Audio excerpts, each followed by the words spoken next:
regarding this matter, Mr. Speaker, ordinarily I don't delve into matters of cabinet secretaries and their engagement with the House. But on this one, Mr. Speaker, I want to adopt in totality the sentiments that have been expressed by Honorable Chungwa and add that there's something that seems to happen to people once they go to the executive.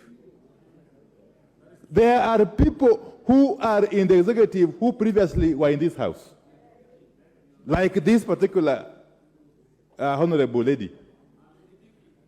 Once they cross to the executive, they acquire some holier than life, bigger than life status, and they think that they can lord it over everyone.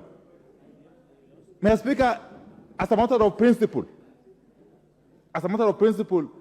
this is the organ of government that oversees the other organs of government. Mr. Speaker, we oversight the executive, we also oversight the judiciary in terms of their budget, and we oversight the independent commissions.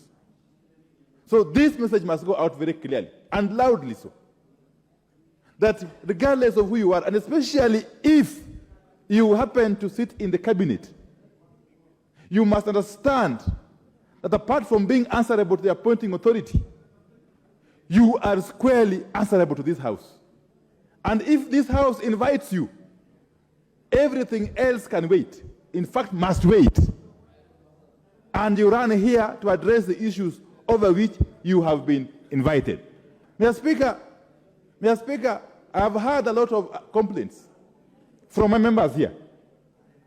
A lot of complaints from my members here regarding this particular cabinet secretary about how contemptuous she continues to treat not only members of parliament but also the institution of parliament as a whole.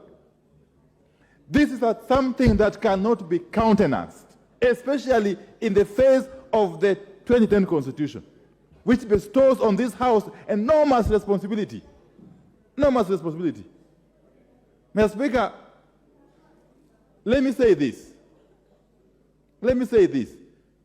that if this House wants to protect its integrity, its credibility, and to safeguard its independence and authority, it must use one such case as an example.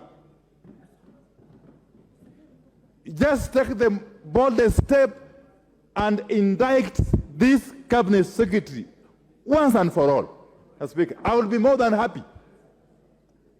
Honorable Chungwa, I will be more than happy to second you if you are to move a motion here of impeachment against this cabinet secretary. And there are many. There are many, these kind of persons, these characters. There are many. Mr. Speaker, unfortunately, I don't engage with them, but my members do. But the reports I am getting is that there are a number of them who are behaving in a similar manner. We want to remind them, wherever they are, that you cannot wield any more power than people who have been elected by Kenyans and sent to this House to represent them and address the issues of concern to the whole country. You could be sitting in State House or in the Cabinet office, in your Cabinet Minister's offices, but you must understand that this House has got authority over you. This House. So I want to really plead, and I'm seeing this letter, Mr. Speaker. Mr. Speaker, this letter on the face of it is really insulting. This letter is dated 5th July, which is today. And I am told she was required to be here. I didn't know because I really don't take much interest. But I am told she was supposed to be here today. If you got a letter inviting you to Parliament for whatever reason, either to a committee or to the whole House, for whatever reason, 3 weeks in advance, you cannot wait until the last minute and then you write to Parliament that you are engaged in some nebulous activity, in some dingy places. Mr. Speaker, you cannot do that. And in fact, I will be inviting Mr. Speaker, as I conclude, I'll be inviting my colleagues not to wait for the Honorable Chungwa to initiate that process. I would be inviting my colleagues, especially on this side,